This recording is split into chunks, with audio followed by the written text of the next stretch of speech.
8. hadis. Bismillah, elhamdülillah, ve salatu ve selamu ala Resulillah. Esselamu aleyküm ve rahmetullahi ve berekatuh. Tüvendi diktinlağa İmam En-Nevevi rahimuhullah'ın 40 hadisiga hürmetki sazavar alimlarning bergen şerhisinden 8. hadisini okuyumuz inşallah. Euzubillahimineşşeytanirracim. Tercümesi İbn Ömer radıyallahu anhuma'dan Peygamber sallallahu aleyhi ve sellem mundaq degan: İnsanlar Allah'tan başka haq ilahning yo'qligiga ve Muhammedning Allah'ning rasuli ekanligiga shahodat keltirganga, namozlarni mukammal o'qib, zakotni berganga qadar ular bilan urush qilishga amr qilindim. Ular bularni ado qilgan taqdirda islomning haqqi mustasno.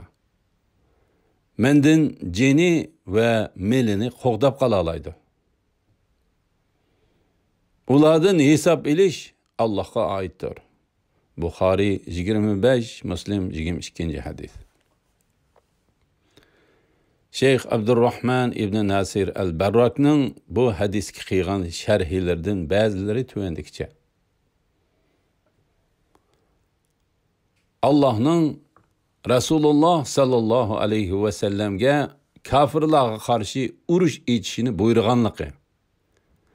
Hadisdagi buyurildim so'zi Allah bana buyurdi ma'nosidadir. Cihatning vajibligi. Kafirlarga qarshi jihad qilishning qo'g'dinish jihadi bilan cheklanmaydiganligi. Aksicha kafirlarga ular bizga urush etishdan avval urush etib, ularga qarshi urushishimiz yo'lliq.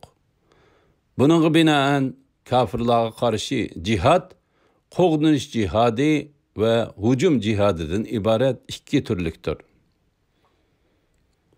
Kafirlarga qarshi jihad qilishdagi eng cho'ng maqsad ularning islom diniga kirishini ro'yobga chiqarishdir.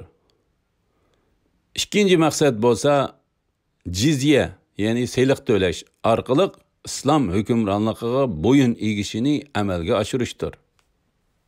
Jizyening butkul kafirlardan ilinishi durustligi so'zlangan. Shuningdek, faqatla majusiylardan ve ahli kitobdan ilindiganligi so'zlangan. Allah eng yaxshisini bilguchidir. Sahih Muslimdagi Burayda radiyallahu anhudan kelgan hadisga binoan jizyening butkul kafirlardan ilindiganligi to'g'risidagi hukm to'g'ridir.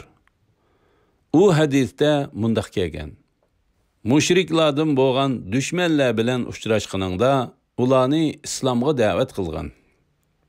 Agar qabul qilmasa, ulardan jizye to'lashini talab qil. Buningga kelmasa, Allah'tan yardım tiligin ve ularga qarshi urushqin. Muslim 1731. hadis. İslamның en muhim asası iki şehadettir. Tevhid akidedir. Onundan keyin namaz ve zakattır. Hadiste bu üç asas şehadet kelimesi namaz ve zakat süptide birbiriga yandaş halette zikir kılıngan. Şehadetin keyin dinning en çoğun perzi 5 vakit namaz ve zakattır. Kafirning qini ve mili, kafir bu üç asasını emelge aşırgan takdirde ro'yobga chiqadi.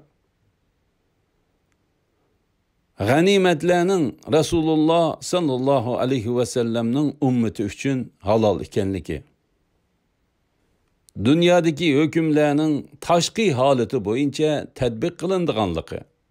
İnsanның qalbidaginin Allah'a havola qilindiganligi. Allah'ның kishilarning qalbida yoshirganlarini biladiganligi. İnsanlardan hesap edip, sonra qıtatib, emellerine qarata ya mükafat ya jazo berguchining Alloh subhanahu va taolo ekanligi. İnsanlarni qayta terildirishni, ulardan hisob elishni va jazo yoki mukofot berishni Allohning o'ziga vojib qilganligi. Buningga hadisdagi hisobini elish Allohning ustididir degan jumla dalolat qiladi.